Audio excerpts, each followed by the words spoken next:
দেখো বন্ধুরা, এই যে আজকের মেনু নিয়ে চলে আসলাম। আজ অনেক দিন পরে আবার খাবার দেখাচ্ছি।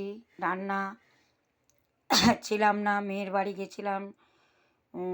শাশুড়ির শরীর খারাপ ছিল, তাই দেখতে গেছিলাম, তাই দিতে পারিনি।